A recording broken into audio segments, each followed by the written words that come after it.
ಈಗ ತಾನೇ ನಮ್ಮ ಪೊಲೀಸ್ ಇಲಾಖೆ ಹಾಗೂ ಮಾಧ್ಯಮ ಮುಖಾಂತರ ನನಗೆ ಮಾಹಿತಿ ಬಂತು. ನಾಳೆ ಕೂಡ CM ಬರ್ತಾ ಇದ್ದಾರೆ ಅಂತೇಳಿ ಭಾಳ ಸಂತೋಷ, ಸ್ವಾಗತ ಮಾಡ್ತೀವಿ ಅವರಿಗೆ.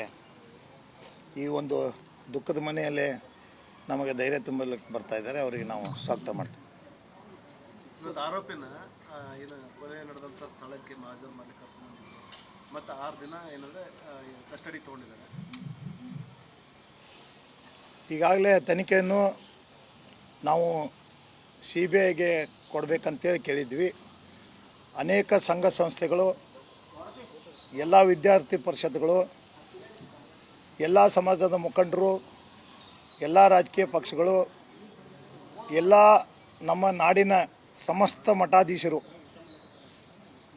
ಬೀದಿಗೆ ಇಳಿದು ಎಲ್ಲ ನಮ್ಮ ಸಂಘ ಸಂಸ್ಥೆಗಳು, ತಾಯಂದಿರು, ಮೇಳಘಟ್ಟಕ್ಕೂ, ಯುವ ಘಟ್ಟಕ್ಕೂ, ಸ್ಟೂಡೆಂಟ್ ಲೈಫ್ ಎಲ್ಲರೂ ಕೂಡ, ವಿದ್ಯಾರ್ಥಿ ಪರಿಷತ್ತು ಎಲ್ಲರೂ ಕೂಡ ಇಂಥವ್ರು ಮಾಡಿಲ್ಲ ಅಂತಿಲ್ಲ. ಆ ಹೋರಾಟದಿಂದ ಹಾಗೂ ಮಾಧ್ಯಮ ಒಂದು ದೊಡ್ಡ ಶಕ್ತಿಯಿಂದ ಇದು ಸತ್ಯ ಆಗಿದ್ದು ಇದು ಯಾವ ರೀತಿಯಾಗಿದೆ ಅಂಥೇಳಿ ಅದನ್ನು ತೋರಿಸಿದಾಗ ದೇಶಕ್ಕೆ ಇಡೀ ಒಂದು ಸಂದೇಶವಾಯಿತು. ಅದರಿಂದ ಸರ್ಕಾರ ಎಚ್ಚರಿಕೆ ವಹಿಸಿ ಶೀಘ್ರವಾಗಿ 5 ದಿವಸನ್ಯಾಗ ಅವರು ನನಗೆ ಒಂದು CID ತನಿಖೆಗೆ ವರ್ಗಾವಣೆ ಮಾಡಿದಾರ ಅಂಥೇಳಿ ನನಗೆ ಕೇಳಿ ಬಂತು. ನಾನು ಅದಕ್ಕೆ ಸ್ವಾಗತ ಮಾಡ್ತೀನಿ. ಸರ್, ಈಗ ಅಲ್ಲಲ್ಲ ಇವತ್ತು ಆರೋಪಿನ ಘಟನಾ ಸ್ಥಳಕ್ಕೆ ಕರ್ಕೊಂಡ್ ಬಂದಿದ್ದಾರೆ, ಎಂಕ್ವೈರಿ ಮಾಡ್ತಾ ಇದ್ದಾರೆ ಅಂದ್ರೆ ನಿಮಗೂ ಒಂದು ವಿಶ್ವಾಸ ಮೂಡ್ತಾ ಇದೆಯಾ ಅಂತ? ಯಾಕೆ ಇಲ್ಲಿ ಅಪನಂಬಿಕೆ ವ್ಯಕ್ತಪಡಿಸಿದ್ರೆ ನಮಗೆ ಏನೋ ಪೊಲೀಸರ ಕಾರ್ಯವೈಖರಿ ಬಗ್ಗೆ ಈಗಾಗಲೇ ಈ ಕೆಲಸವನ್ನು ನಮ್ಮ ಲೋಕಲ್ ಪೊಲೀಸ್ ಕಡೆಯಿಂದ ಆಗಬೇಕಾಯ್ತು. ಅದನ್ನು ಎಲ್ಲೋ ಅದು ಆಗ್ತಾಯಿಲ್ಲ ಅಂಥೇಳಿ ನನಗೊಂದು ಸ್ವಲ್ಪ ಯಾವುದೋ ರೀತಿಯಿಂದ ಮಾಹಿತಿ ಬರ್ತಾ ಇರಲಿಲ್ಲ.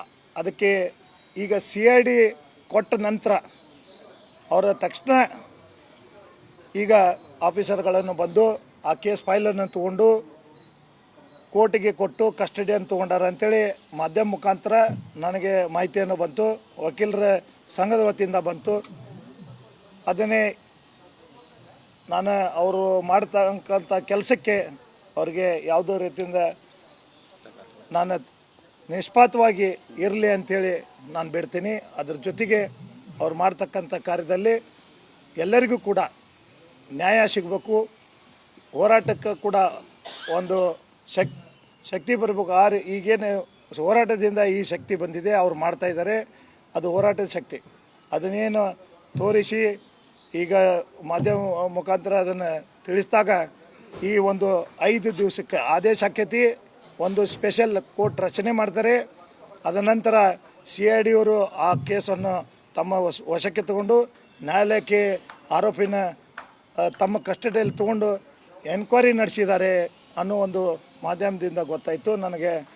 ಈಗ ಅದು ತನಿಖೆ ಪ್ರಾರಂಭ ಆಗಿದ್ದಕ್ಕೆ ಮತ್ತು ಇವೆಲ್ಲ ಸರ್ಕಾರ ಆದೇಶ ಮಾಡಿದ್ದಕ್ಕೆ ನಾನು ಅವ್ರಿಗೆ ಸರ್ಕಾರಕ್ಕೆ ಸ್ವಾಗತ ಮಾಡ್ತೀನಿ. ಆ ಕೋರ್ಟ್ ರಚನೆ ಮಾಡಿದ್ದಕ್ಕೆ ಮತ್ತು CID ಕೊಟ್ಟಿದ್ದಕ್ಕೆ ಅವ್ರಿಗೆ ಕೃತಜ್ಞತೆ ಸಲ್ಲಿಸ್ತೀನಿ.